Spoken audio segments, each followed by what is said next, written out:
오늘은 하박국 2장의 말씀을 중심으로 맞서든지 피하든지 그거는 마음대로 해라. 대신 타협만 하지 말아라 라고 하는 제목의 말씀을 전하고자 합니다. 오늘은 특별히 2장 4절의 말씀을 중심으로 몇 가지를 좀 살펴보자 합니다. 2장 4절을 먼저 읽어보겠습니다. 시작. 보라, 그의 마음은 교만하며 그 속에서 정직하지 못하나 의인은 그의 믿음으로 말미암아 살리라. 아멘. 무엇으로 말미암아 살리라? 믿음으로 말미암아 살리라. 어려운 말도 아니죠. 여기서 먼저 우리가 알아야 될 게 뭐냐? 다른 조건을 주님이 준 게 없다는 거예요. 다른 조건을 제시하지 않았습니다. 유대인이냐 이방인이냐, 유대인이면 살고 이방인이면 죽고 이런 조건이 없습니다. 여러분, 본래 2장의 말씀은요, 하박국 선지자의 질문에 대한 하나님의 답변이잖아요. 하박국의 질문이 무엇이었습니까? 이런 거였습니다. 하나님 왜 이스라엘 중에 악한 자들을 심판하시는데 더 악한 바벨론을 통해서 심판하십니까? 이게 질문이었잖아요. 그러자 이제 2장에서 하나님이 답변하신 게 뭐냐면, 야, 바벨론도 내가 심판할 거라니까 이 대답을 지금 주고 있더라라고 하는 것입니다. 그러면서 하시는 말씀이 뭐냐, 이런 거예요. 이런 심판 중에 아주 대대적인, 바벨론이면 뭐 세계 제국이잖아요. 이 대대적인 하나님의 진노 중에서도 구원받을 소수의 사람들이 있는데 그들이 누구냐? 이스라엘도 아니고 바벨론도 아니고 그 어떤 나라, 백성, 방언, 족속도 아니라 그걸 막론하고서라도 누구라도 믿는 자들이 있다면 믿는 자들이 구원받는다라고 하는 거예요. 그들이 살게 된다는 거예요.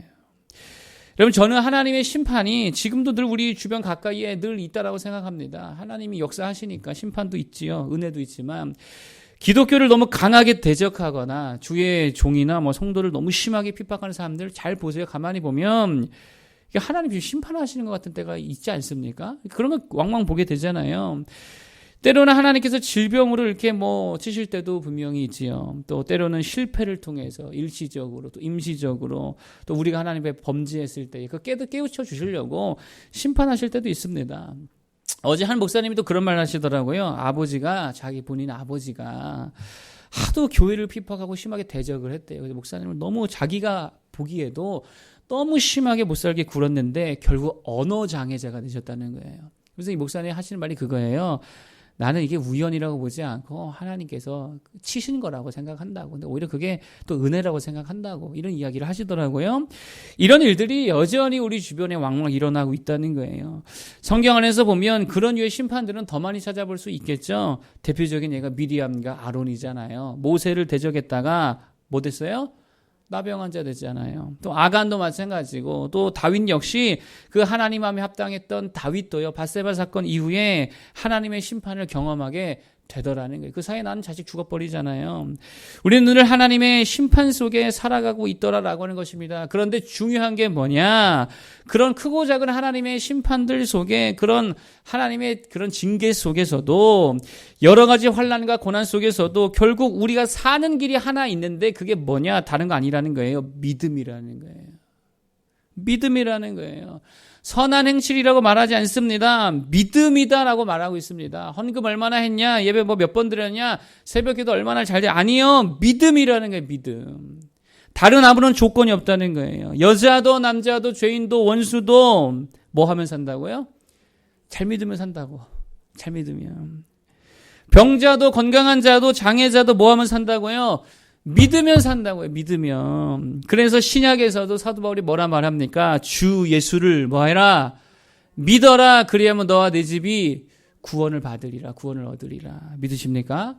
이게 진리의 말씀이지요. 그러면 지금 이 시국에 우리나라가 처해 있는 이런 정치적, 문화적, 또 여러 가지 질병적 상황 속에서 우리가 살 길이 뭐예요? 잘 믿는 것밖에 없지. 그죠? 내가 할 거 하면서 잘 믿는 거지요. 여전히 하나님을 믿는 거지요. 이것만이 우리가 살 길인 줄로 믿습니다. 그리고 믿음의 동의어가 있다고 그랬죠? 믿음의 행동 언어, 이게 뭐라고요? 기도하는 거, 그리고 모이는 거, 이게 믿음이라고. 여러분, 무조건입니다. 많이 기도하고 많이 모여서 정말 하나님 바라볼 수 있는 모두 되길 바랍니다. 거기에 우리의 생명이 있는 줄로 믿습니다. 그럼 두 번째로 이런 생각이 떠오르겠죠. 그럼 믿음이 뭐냐? 믿음이 뭐냐? 2장 4절 한번 다시 한번 읽어보겠습니다. 시작. 보라, 그의 마음은 교만하며 그 속에서 정직하지 못하나 의인은 그의 믿음으로 말미암아 살리라. 아멘. 여기 보면 먼저 세상에 대해서 말하잖아요. 세상은 교만하다. 그 속에는 정직함이 없다. 그리고 접속사가 하나 딱 들어가 있습니다. 바라고 하는 접속사가 들어가 있는데 그 접속사가 뭐냐? 그러나라고 하는 접속사예요. 그러나 이 접속사가 들어 있습니다. 세상은 정직하지 못하고 교만한다. 그러나 의인은 그의 믿음으로 말미암아 살리라. 믿음이 뭐냐? 그러나 할 수 있는 거예요. 이게 믿음이라고요. 세상에 대해서 뭐 할 수 있는 거예요? 그러나 할 수 있는 게 믿음이더라라고 하는 것입니다. 그러나 한다는 게 뭐예요? 나는 다르다는 거예요. 나는 다르다는 거예요. 세상이 다 한쪽 방향으로 다 흘러가고 있을 때에 나는 그러나 하고 그 반대로 갈 수 있는 거, 세상과 다르게 사는 거, 그게 믿음이라고. 언젠가도 말했지만 이 세상의 메커니즘 중에 하나가 뭐냐면 희생양 메커니즘이라는 게 있습니다. 그게 뭐냐? 이런 거죠. 인류가 시작되면서부터 인류 속에 끊임없이 반복되어서 일어났던 일들이 있습니다. 그게 바로 희생양 하나 만들어 죽여왔다는 거예요. 공동체가 유지되는 하나의 방법이었죠. 종교기도 했고요. 너 때문이야, 너 때문이야. 너 때문에 이렇게 된 거야. 너 때문에 전염병 돈 거야. 너만 없어지면 우리는 평안할 거야. 이러면서 하나 희생양 만들어다가 잡아 죽이는 거. 이게 인간의 본성입니다. 인류 역사입니다. 그래서 정치권에도 지금 보면 늘 뭐가 필요해요? 정치적 희생양이 필요하잖아요. 그렇지 않습니까? 학교에서도 누가 필요해요? 나 대신 왕따 당일 누군가 희생양이 필요하죠. 왜요? 걔가 왕따 당해 내가 안 당하니까. 암묵적으로 다 그걸 허용하는 거예요. 희생양 만드는 거예요. 범죄도 마찬가지죠. 내가 당하지 않아야 다른 사람 누가 하나가 당해야 내가 안 당하는 거 아니에요. 그러니까 그 희생양 만드는 거 아닙니까? 그러니까 누구나 할 것 없이 우리들은 다 희생양 찾고 있다니까요. 이거 어쩔 수 없는 메커니즘입니다. 때로는 그래서 요즘과 같은 시대에 코로나 희생양 찾잖아요. 교회를 찾기도 하고요. 질병관리본부가 좀 못하면 그 희생양 찾기도 하고요. 정부가 제대로 못한다. 정부가 희생양 되죠. 뭐 중국인 탓으로 돌리기도 하고 여러 가지 희생양 찾는 모습이 있더라라고 하는 것입니다. 이게 세상성이라는 거예요. 그럴 때 뭐 할 줄 알아라고요? 그러나 할 줄 알라는 게 그러나 세상과 다르게 보고 다르게 생각하고 다르게 말하고 다르게 행동할 줄 알아야지요. 그게 믿는 자의 모습이더라라고 하는 것입니다. 한 교회에서 실제로 있었던 일인데 실제로 우리 교단 안에 우리 선배 목사님 자기 일화예요. 실제로 있었던 일입니다. 어느 날 장로님이 새벽 예배가 마치고 그날따라 기도를 좀 오래 하셨나 봐요. 평소와 다른 시간에 한 20분, 30분 지나고 나서인지 하여튼 평소와 더 늦은 시간에 교회 화장실을 늦기막히 이제 들어가셨다라고 하는 거예요. 화장실에서 칸에서 누가 담배를 피고 있다는 거예요. 야, 이거 누가 이 시간에 담배를 피고 있냐? 그리고 이제 놀래가지고 몰래 나와서 숨어서 누가 나오는가 지켜보고 있었는데 누가 나오더래요? 전도사님이 나오더라는 거예요. 깜짝 놀랐다는 거예요. 장로님이 충격을 받았다는 거예요. 아니 청년도 아니고 어떻게 전도사님이 몰래 화장실에서 담배를 피고 있는가 깜짝 놀랐다는 충격을 받았다는 거예요. 여러분 같으면 어떻게 할 거예요? 대본에 담임 목사에게 이르겠죠. 목사님 이거 교육적으로 안 됩니다. 전도사님 이거 정리해야 될 것 같습니다. 그러겠죠. 근데 이 장로님이 아무에게도 말하지 않고 그때부터 이 전도사님을 위해 막 기도하기 시작했다는 거예요. 긍휼한 마음이 들었대요. 하나님 이 전도사님이 얼마나 큰 고민과 괴로움이 있었으면 어떻게 전도사님이 저렇게 담배를 푹푹 피워대면서 한숨을 쉴 수가 있겠냐고. 얼마나 큰 문제가 있으면 하나님 그거 해결해 달라고. 그 은혜를 달라고. 우리 전도사님 은혜 달라고. 그렇게 막 기도를 했다는 거예요. 이게 사실 뭐 있을 수 없는 일이죠. 근데 또 재밌는 게 뭐냐. 이 기도 소리를 누가 들어요? 강대상 뒤에서 기도하시던 목사님이 들은 거예요. 전도사가 담배를 피웠다고. 근데 목사님이 보시기에 장로님이 이 마음이 너무 귀하잖아요. 숨겨지고 기도해주는 이 마음이 너무 귀해서 목사님도 그냥 모른 체 하셨다는 거예요. 그리고 3년이 지났습니다. 3년 동안 그냥 무탈하게 큰 탈 없이 사역을 잘 마치고 정상적으로 이제 다른 곳으로 이제 가게 되어서 여러 성도들의 축복과 또 아쉬움 속에 사임하고 이별하게 되었다는 거예요. 그리고 이제 마지막으로 목사님과 당회죠. 그러니까 목사님, 장로님 그리고 전도사님이 마지막 인사를 하는 자리에서 목사님 이야기를 딱 한 거예요. 내가 사실 3년 전에 이 모든 사실을 다 알고 있었다. 그러니까 장로님도 눈이 동그래지고 목사님이 알고 있다는 사실을. 전도사님이 말할 것도 없죠. 얼굴이 불긋불긋해지면서 정말 민망해서 어쩔 줄 몰라 하고 있는데 목사님이 그러시더라는 거예요.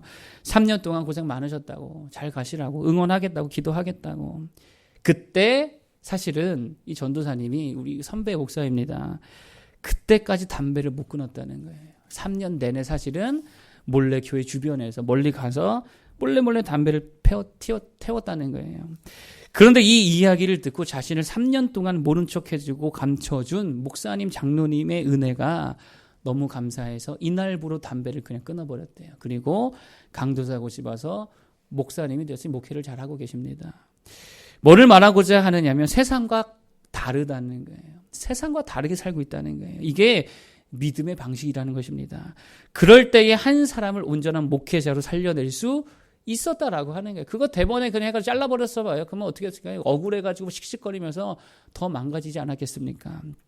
세상과 다르게 살 줄 아는 모두가 되기를 바라겠습니다. 세상에 대해서 그러나 할 줄 아는 거죠. 그게 거기에 능력이 있고 그렇게 믿음으로 기도하면서 다르게 살아갈 때에 하나님이 우리를 대신하여 일해 주실 줄로 믿습니다.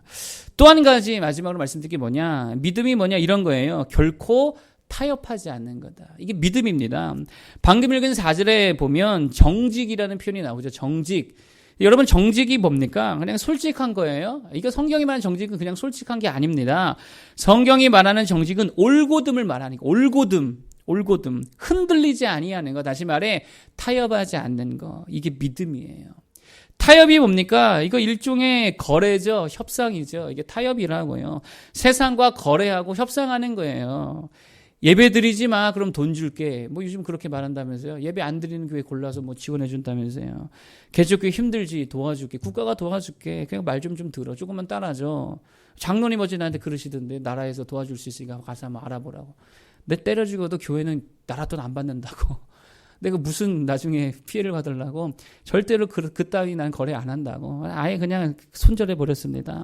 타협하지 말아야지. 이런 협상하지 말아야지. 개인도 마찬가지입니다. 세상이 얼마나 많은 거래를 우리들에게 신앙적 거래를 하니까 사실 이게 사단이 주는 거래 아닙니까? 이번 한번 줄일 빠지고 우리 어디 한번 가자. 내가 이거 해줄게 저거 해줄게. 다음에 내가 교회 한번 가줄게. 혹하지 마세요. 거기에 속지 마시기 바랍니다. 그런 타협과 그런 협상과 그런 거래에 응하는 순간에 같이 무너지게 되어 있다는 거예요. 여러분 사탄 마귀가 아담과 하와 꼬실 때에 어떻게 했어요? 똑같은 방식이었어요. 선악과 한번 먹어봐. 내가 네 눈 밝게 해줄게. 네가 하나님 눈과 같이 밝아질 거야. 이게 뭐예요? 협상이죠. 타협이죠. 거래죠. 이거 따랐을 때 어떻게 됐습니까? 폭망해버렸어요. 그때부터 되돌릴 수 없는 파멸이 시작되었다라는 것입니다. 여러분 그래서 종종 요즘 제가 쓰는 이런 말을 씁니다. 그리스도인은 좀 마이웨이가 돼요. 마이웨이. 독고다이라고 하나요? 이거 좀 나쁜 말인가? 마이웨이가 돼야 되는 거예요. 그냥 누가 뭐라 하든 욕을 하든 칭찬을 하든 뭐 얼마나 뭐 이렇게 인기가 많든 아니요. 휘둘리지 말고 듣지도 말고 그냥 나는 내 갈 길 가는 거예요. 내 갈 길 뭐예요? 주님 바라보는 사명의 길 가는 거죠. 내 갈 길 묵묵히 가는 거예요. 가난하면 어때? 무명하면 어때요? 그 반대로 또 유명하면 좀 어때요? 그냥 내 갈 길 가는 거지. 신경 쓰지 말고. 믿음 붙들고 말씀 붙들고 가는 거죠. 뭘로? 마이웨이로. 세상에 대해 뭐 할 줄 알고 그러나 할 줄 알고. 여러분 세상과 맞서는 것도 참 좋은 용기죠. 그러나 세상의 핍박을 피하는 것도 그렇게 나쁘지는 않은 것 같습니다. 그러나 대신 절대로 하지 말아야 될 게 있습니다. 그게 뭐라고요? 타협하는 거. 이거는 절대로 해서는 안 된다라고 하는 거예요. 실제로 초대교회의 마지막 변증가였던 펠릭스라고 하는 변증가가 그런 말을 했습니다. 이 말과 똑같은 말이에요. 맞서다 순교당하는 것도 최고의 믿음이고 그러니까 숨지 않고 맞서다 순교당하는 것도 최고의 믿음이고 핍박을 피해서 카타콤에 숨어 예배하는 것도 최고의 믿음이다. 그런데 타협하는 것은 절대로 믿음이 아니다. 이런 얘기를 했어요.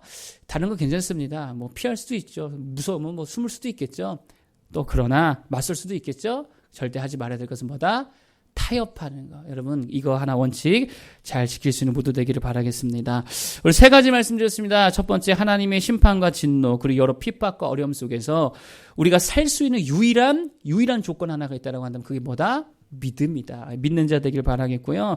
믿음이 뭐냐? 세상과 좀 다르게 사는 거라 그랬죠. 그러나 할 수 있는 거, 하나님의 방식대로 살아갈 수 있는 거, 이게 믿음이고, 또 한 가지 믿음이 뭐냐? 세상과 타협, 거래, 협상하지 않는 거. 그냥 마이웨이로 맞서 싸우든지, 아니면 그것도 무서우면 좀 피해서 하나님의 일을 하든지 상관없으면 대신 뭐는 하지 말자, 타협은 하지 말자. 우리 이렇게 살아가는 모두 성도 되기를 축복합니다.